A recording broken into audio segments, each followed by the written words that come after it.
সবচেয়ে সাহসী লোককে এই পৃথিবীতে জানেন?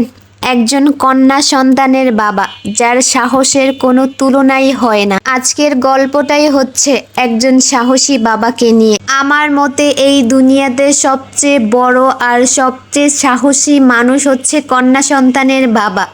সারা জীবন মেয়েকে সবচেয়ে ভালো খেতে দেয়, সবচেয়ে ভালো জামাটা কিনে দেয়। বাবার সামর্থ্য থাক বা না থাক, নিজের প্লেটের মাছের বা মাংসের পিসটাও মেয়েকে তার প্লেটে উঠিয়ে দেয় যে আমার মেয়েটা খাক, পেট ভরে খাক। লাখ লাখ টাকা খরচ করে মেয়েকে পড়াশোনা করায় কোনো আশা ছাড়া। বাবা জানে মেয়ে একদিন পর হয়ে যাবে, অন্য ছেলের ঘরে চলে যাবে।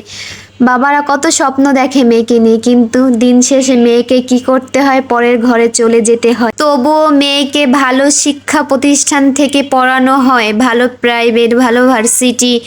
বাবা কত স্বপ্ন দেখে একটা মেয়েকে নিয়ে, কত স্বপ্ন পূরণ করে একটা মেয়ের। বাবাই শুধু, বাবা ছাড়া কেউই যে পারে না মেয়ের স্বপ্নগুলো পূরণ করতে। অথচ এই লাখ লাখ খরচের আউটপুট অলমোস্ট শূন্য আমাদের দেশে। কোনো মেয়েই তার বেতন বাবার হাতে তুলে দেয় না, তুলে দিতে পারে না।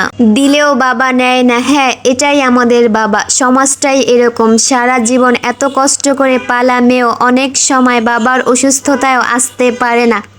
অন্যের পারমিশনের জন্য ঘন্টার পর ঘন্টা অপেক্ষা করতে হয়। আসলে আমাদের বাবারা অনেক সাহসী। কত কষ্ট চেপে রেখে মেয়েকে অন্যের হাতে তুলে দেয়, কত কষ্ট বুকে চাপা রাখে মেয়ের জন্য। শুধু বছরে 2টা ঈদ হলেও অনেক মেয়ে তার বাবা মাকে দেখতে পারে না, অনেক বাবা মা তার মেয়েকে দেখতে পারে না, অনেক মেয়ে তার স্বপ্নের বাড়িতে যেতে পারে না, ভাই বোনদেরকে দেখতে পারে না, বাবার মুখটা দেখতে পারে না। হ্যাঁ, এটাই মেয়েদের জীবন। এই জন্যই হয়তো বলা হয়েছে বাবার মতন পৃথিবীতে কেউ হয় না সাহসী, মায়ের মতন যত্নবান কেউ হয় না। হ্যাঁ, আমাদের বাবারা অনেক সাহসী। এই জন্যই হয়তো বাবাদেরকে আমরা মেয়েরা হিরো বলি, আমাদেরকে বাবারা রাজকন্যা বলে।